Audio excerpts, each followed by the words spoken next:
Hello everyone, welcome back to my channel PUD drama. आज हम जिस नए कोरियन सीरियल की बात करने वाले हैं उसका एपिसोड 1 ऑलरेडी मैं एक्सप्लेन कर चुकी हूँ और आज मैं एपिसोड 2 एक्सप्लेन करने वाली हूँ, जिसका नाम है माउस द ट्रैप। इधर उधर की बात न करते हुए अब हम डायरेक्ट एपिसोड 2 के बारे में बात करते हैं।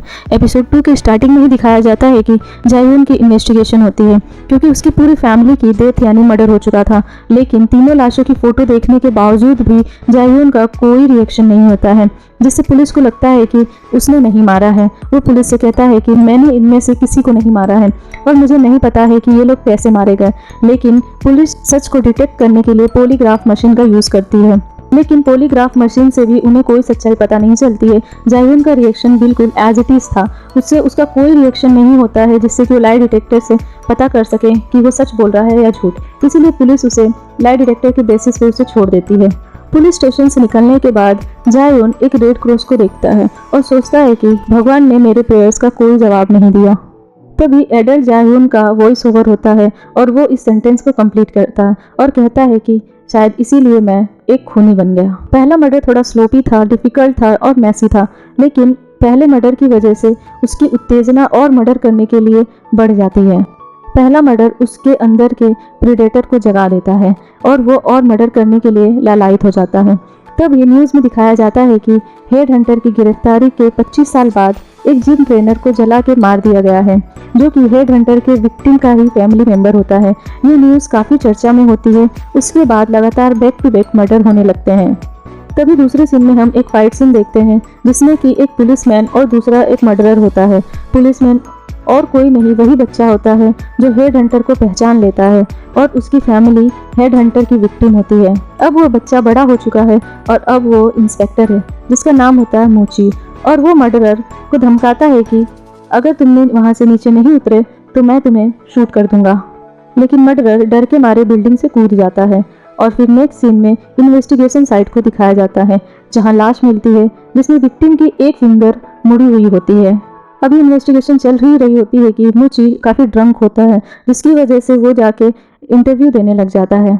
तभी वो इंटरव्यू में कहता है कि जिसने जिम ट्रेनर को मारा है वो एक साइकोपैथ है और उसी साइकोपैथ ने ये मर्डर भी किया हुआ है।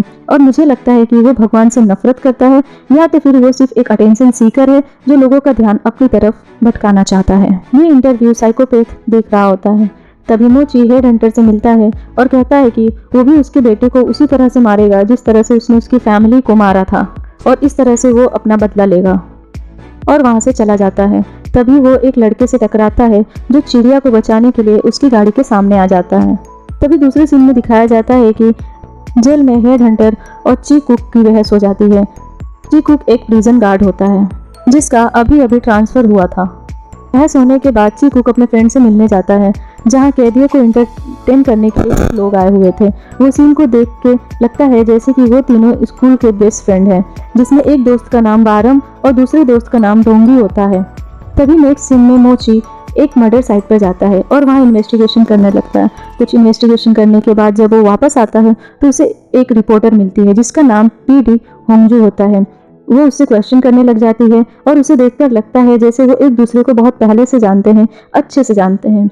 हम जो मोची को धमकाती है, ब्लैकमेल करती है कि अगर उसने उसकी मदद नहीं की तो वो अकेले ही छानबीन करने लग जाएगी। तो उसको बड़े प्यार से कहती है कि वो चाहती है कि वो इसकी इन्वेस्टिगेशन उसके साथ कर रहे हैं। मोची थोड़ा हेजिटेट होता है लेकिन उसकी बात मान जाता है। पीडी होंग जो इस मर्डर को सॉल्व करना चाहती थी क्योंकि उसका कुछ न कुछ कनेक्शन जिम ट्रेनर से होता है जिसे अभी रिवील नहीं किया जाता है। उसके बाद होंगजो और मोची इन्वेस्टिगेशन साइट पर जाते हैं और क्लू ढूंढने की कोशिश करते हैं। जब वो ठीक से इन्वेस्टिगेशन करते हैं तो उन्हें फिंगर मुड़ी हुई मिलती है और वो फिंगर मुड़ी हुई चर्च की तरफ होती है, जिससे उन्हें एक क्लू मिलता है कि ज़रूर साइकोपैथ भगवान से कोई न कोई रिलेशन रखता है। शायद वो भगवान का सबसे बड़ा हेटर है। अगले सीन में जेल का सीन दिखाया जाता है जहाँ कैदियों को एंटरटेन किया जाता है। वहीं बारम और उसका फ्रेंड मैजिक शो दिखाते हैं और तभी एक कैदी आदमी को ट्रंक में बैठने के लिए कहा जाता है, लेकिन वहाँ कुछ ऐसा होता है जिसको देखकर सभी दंग रह जाते हैं। जिस ट्रंक में कैदी बैठा होता है, जब उस ट्रंक को दोबारा खोला जाता है तो उसमें ची कुक यानी प्रिजनर गार्ड बहुत बुरी हालत में मिलता है, जिसे देखकर ऐसा लगता है कि उसे बहुत बुरी तरीके से मारा गया है और उसका मर्डर करने की कोशिश की गई है।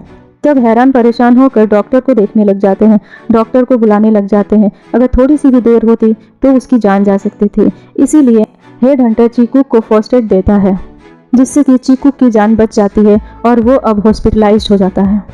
वहीं दूसरी तरफ मोची और होंगजो जिम मर्डर स्पॉट पर जाते हैं, जहां जिम ट्रेनर सुहू का मर्डर हुआ था।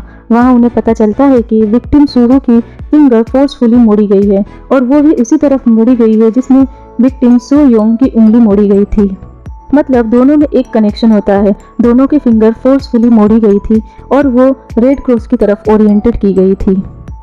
मोची के अकॉर्डिंग जिम ट्रेनर की डेथ का रीजन रिवेंज होता है, क्योंकि साइकोपैथ ने विक्टिम की बॉडी पे ऐसे पार्ट प्रवार किए थे जिससे कि उसे सबसे ज्यादा तकलीफ हो।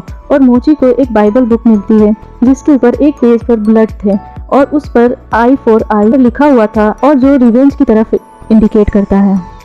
यहाँ एक कंफ्यूजन होता है कि अगर जिम ट्रेनर की मौत का रीजन रिवेंज है तो विक्टिम लेडी सो योंग की मौत का क्या रीजन है, ये आने वाले एपिसोड में पता चलने वाला था।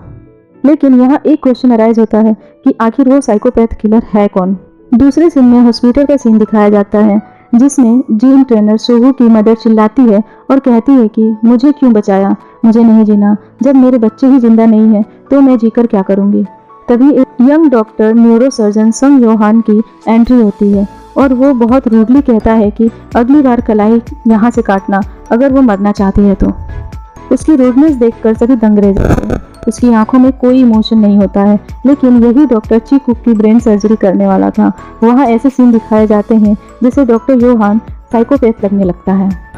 तभी अगले सीन में एक नए कैरेक्टर को दिखाया जाता है, जिसमें एक हाई स्कूल स्टूडेंट ओ बोंगी किसी को कॉल करती है। वो बारिश को देखकर काफ़ी ज़्यादा नर्वस हो जाती है और जब वो ब्रिज को क्रॉस करती है तब उसे कुछ फ्लैशबैक होने लग जाती है, जिससे फ्लैशबैक को देखकर लगता है कि जरूर उसके साथ पास्ट में कुछ बहुत गलत हुआ है और वो डर के मारे रुक जाती है। तभी पीछे से कोई उसे अप्रोच करता है, जिससे वो डर कर चिल्लाने लग जाती है। तभी बारम अपनी हुडी नीचे करता है और उसे कहता है कि मैं हूँ। तभी बोंगी की दादी वहाँ आ जाती है और उसे हक कर लेती है और कहती है मेरा बच्चा सब कुछ ठीक है, बिल्कुल ठीक है, तुम बिल्कुल मत डरो, और उसे कंफर्ट करने लग जाती है। यहाँ दिखाया जाता है कि बारम बोंगी और उसकी दादी काफ़ी करीब होते हैं। बोंगी एक अनाथ बच्ची है जिसकी सिर्फ एक दादी ही उसकी पेरेंट है और बारम भी एक पुलिस ऑफिसर है और इन तीनों की बॉन्डिंग बहुत अच्छी होती है। तभी होंगजो का इंटरव्यू दिखाया जाता है जिसमें उसने कुछ रिसर्च किया हुआ था और वो जनरली साइकोपैथ के किलिंग इंस्टिंक्ट के बारे में बात करती है, जिसमें वो कहती है कि वैसे तो साइकोपैथ की किलिंग इंस्टिंक्ट दबी होती है, लेकिन जब तक कोई उसे ट्रिगर नहीं करता है तब तक सब कुछ ठीक होता है, लेकिन अगर उसकी किलिंग इंस्टिंक्ट ट्रिगर हो जाए तो फिर वो मर्डर पे मर्डर करने लग जाते हैं। तभी मोची इंटरव्यू में एक्सप्लेन करता है कि मर्डरर ने सुहू को रिवेंज के लिए मारा है, लेकिन अब उसके अंदर का किलर जाग उठा है और वो अब किसी को भी अपना शिकार बना सकता है। इसीलिए सभी सिटीजन सतर्क रहें, क्योंकि वो भी नेक्स्ट टारगेट हो सकते हैं। डिटेक्टिव मोची अब सबको वार्न करता है और कहता है कि अब आप में से कोई भी साइकोपैथ का नेक्स्ट टारगेट हो सकता है। तभी न्यूज़ आती है कि एक खंडर में एक होमलेस आदमी की लाश मिलती है और उसकी फिंगर भी क्रॉस की तरफ इंडिकेट करती है। नेक्स्ट सीन में ही दिखाया जाता है कि एक यंग लड़की को मार दिया गया है। ये देखकर मोची को बहुत गुस्सा आता है और वो वहाँ क्रॉस को ढूंढता है। वो क्रॉस उस लड़की के मुंह के तलवे पर बनाई गई थी और वहाँ मैसेज लिखा हुआ था, बिंगो। डिटेक्टिव गो मोची, आई होप तुम्हें मेरा गिफ्ट अच्छा लगा होगा। यहाँ पता चल जाता है कि ये सारे मर्डर एक ही साइकोपैथ ने किए हुए थे और वो अब मोची को ललकार रहा था कि वो उसे पकड़ सकता है तो पकड़ ले। नेक्स्ट सीन में हेड हंटर सियोजिन योहान को देखकर कहता है कि मैं बेताब था अपने बेटे को देखने के लिए कि मेरा बेटा कितना बड़ा हो गया है। यहाँ हमें पता चलता है कि संग योहान जो न्यूरोसर्जन है वो भी सियोजिन का बेटा है। अब अगले सीन में योहान और बायरम का आई कांटेक्ट होता है और बैकग्राउंड में जायरून का वॉइस ओवर होता है कि मम्मी कहती थी कि मेरे साथ एक और लड़का साइकोपैथिक जीन के साथ पैदा हुआ था। मैं हमेशा से उसे जानना चाहता था कि आखिर वो कौन है, क्या वो मेरी तरह भी एक प्रीडेटर बन गया है या वो एक नॉर्मल इंसान बन गया है। और यही एपिसोड 2 का एंड हो जाता है। एपिसोड 2 तो एंड हो जाता है, लेकिन हमारे सामने कई सारे अनसुलझे क्वेश्चन छोड़ के जाता है, जिसे हम अगले आने वाले एपिसोड्स में ही पता कर सकते हैं। लेकिन एक बात तो क्लियर है, या तो संग योहान या तो बारम, दोनों में से ही कोई प्रीडेटर यानी साइकोपैथ है या फिर किलर कोई और है। ये देखने के लिए आपको अगले एपिसोड तक इंतजार करना ही होगा। Okay, thank you, bye bye. I hope you like this episode. If you like it please do share, like and subscribe to my channel. Bye bye, मिलते हैं नेक्स्ट एपिसोड।